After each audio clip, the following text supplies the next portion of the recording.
ప్రధాని మోదీ చంద్రబాబు కేసీఆర్లకు ఫోన్ చేశారు. రాష్ట్రపతి అభ్యర్థిగా రామ్నాథ్ కోవింద్ అభ్యర్థిత్వానికి మద్దతు తెలపాలని ప్రధాని మోదీ ఇద్దరు ముఖ్యమంత్రులను కోరారు. రామ్నాథ్ను రాష్ట్రపతి అభ్యర్థిగా ప్రకటించడంపై హర్షం వ్యక్తం చేశారు. తెలంగాణ ముఖ్యమంత్రి కేసీఆర్, ఏపీ ముఖ్యమంత్రి చంద్రబాబు నాయుడు అదేవిధంగా రామ్నాథ్ కోవింద్కు పూర్తి మద్దతు తెలిపారు.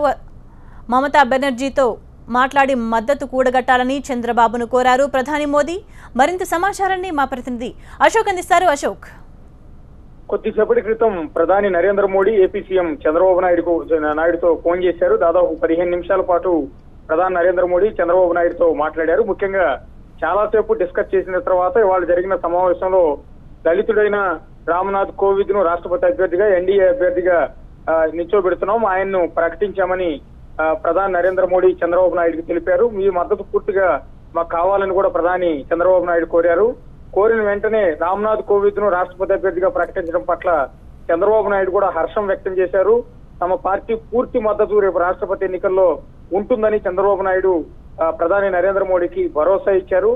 ఇక దీనితో పాటు పశ్చిమ బెంగాల్ ముఖ్యమంత్రి మమతా బెనర్జీతో కూడా మీరే చొరవ తీసుకుని కొంత మాట్లాడి రేపు రాష్ట్రపతి ఎన్నికల్లో రామ్నాథ్ కోవింద్ కు ఆమె మద్దతు ఇచ్చేలా మీరు ఒప్పించాలి, ఆ మద్దతు కూడగట్టే బాధ్యత మీరే తీసుకోవాలని కూడా ప్రధాని నరేంద్ర మోడీ ఏపీ సీఎం చంద్రబాబు నాయుడును ఫోన్ లో కోరారు. దాని మీదటే ప్రధాని ఆదేశాల మేరకు చంద్రబాబు నాయుడు కూడా కొద్దిసేపటి క్రితం మమతా బెనర్జీతో మాట్లాడేందుకు ప్రయత్నాలు చేశారు. అయితే పశ్చిమ బెంగాల్ అధికారులు ప్రస్తుతం మమతా బెనర్జీ విదేశీ పర్యటనలో ఉన్నారని, 2 రోజుల్లో కలకత్తాకు తిరిగి వస్తారని, వచ్చిన తర్వాత మాట్లాడిస్తామని చెప్పారు. విదేశీ పర్యటనలో ఉన్న మమతా బెనర్జీతో కూడా చంద్రబాబు నాయుడు మాట్లాడేందుకు ప్రయత్నించారు. కానీ అక్కడ కాల్స్ కొంత కలవకపోవటం వల్ల లేకపోతే ఇతర కారణాల వల్ల ప్రస్తుతానికైతే మాట్లాడటం కుదరలేదు. మొత్తం మీద ప్రధాని నరేంద్ర మోడీ అయితే మమతా బెనర్జీని రేపు రాష్ట్రపతి ఎన్నికల్లో ఎన్డీఏకు మద్దతు ఇచ్చే బాధ్యతను చంద్రబాబు భుజాల మీద వేసినట్టుగా మాత్రం దీన్ని బట్టి అర్థమవుతుంది.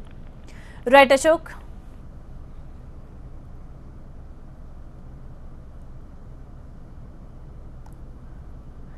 ప్రధాని నరేంద్ర మోదీ రాష్ట్రపతి అభ్యర్థి రామ్నాథ్ కోవింద్కు మద్దతు ఇవ్వాల్సిందిగా తెలంగాణ ముఖ్యమంత్రి కేసీఆర్, అదేవిధంగా ఆంధ్రప్రదేశ్ ముఖ్యమంత్రి చంద్రబాబు నాయుడు ఇద్దరికీ ఫోన్ చేశారు. రామ్నాథ్ కోవింద్ అభ్యర్థిత్వంపై కేసీఆర్, చంద్రబాబు ఇద్దరు కూడా హర్షం వ్యక్తం చేశారు. చంద్రబాబు నాయుడు రామ్నాథ్ కోవింద్కు తమ పూర్తి మద్దతు ఉంటుందని ప్రకటించారు. మమతా బెనర్జీ మద్దతు కూడా కూడగట్టాలని చంద్రబాబుకు ఫోన్లో విజ్ఞప్తి చేశారు ప్రధాని నరేంద్ర మోదీ. అదేవిధంగా చంద్రబాబు కూడా మమతా బెనర్జీతో ఫోన్లో మాట్లాడేందుకు ప్రయత్నించారు. 2 రోజుల్లో మమతా కోల్కతాకు తిరిగి వస్తారు, ఆ తర్వాత మాట్లాడిస్తామని ఆ పార్టీ వర్గాలు వెల్లడించాయి. మొత్తానికి అనూహ్యంగా రామ్నాథ్ కోవింద్ రాష్ట్రపతి అభ్యర్థిగా ఎంపికయ్యారు. రాష్ట్రపతి అభ్యర్థిగా రామ్నాథ్ కోవింద్కు మద్దతు ఇవ్వాలని అన్ని రాష్ట్రాల సీఎంలను కోరారు ప్రధాని మోదీ.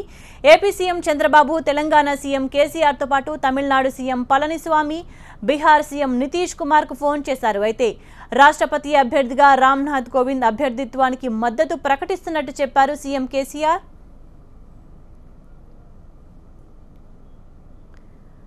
రామ్నాథ్ కోవింద్ అభ్యర్థిత్వంపై ప్రతిపక్ష నేతలతోనూ మాట్లాడారు ప్రధాని మోదీ. అయితే పార్టీలో చర్చించి నిర్ణయం తీసుకుంటామని కాంగ్రెస్ స్పష్టం చేసింది. మరోవైపు ఎన్సీపీ ఇవాళ మధ్యాహ్నం భేటీ కానుండగా శివసేన సాయంత్రం తన నిర్ణయాన్ని వెల్లడించనుంది.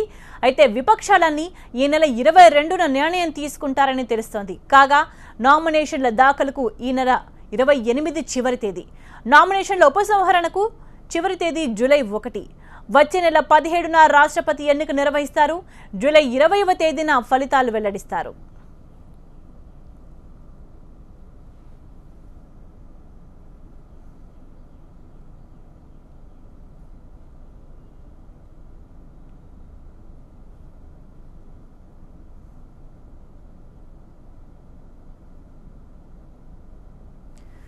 దళిత నేతను రాష్ట్రపతిని చేసి 2019 ఎన్నికల్లో లాభపడాలని బీజేపీ భావిస్తోంది. రాష్ట్రపతి ఎన్నిక ఏకగ్రీవం కావాలని ఆశిస్తున్నామని అమిత్ షా అన్నారు. దళిత నేతను ప్రెసిడెన్షియల్ క్యాండిడేట్గా బీజేపీ ప్రకటించడంతో ఇప్పుడు యూపీఏ వైఖరి ఆసక్తికరంగా మారింది.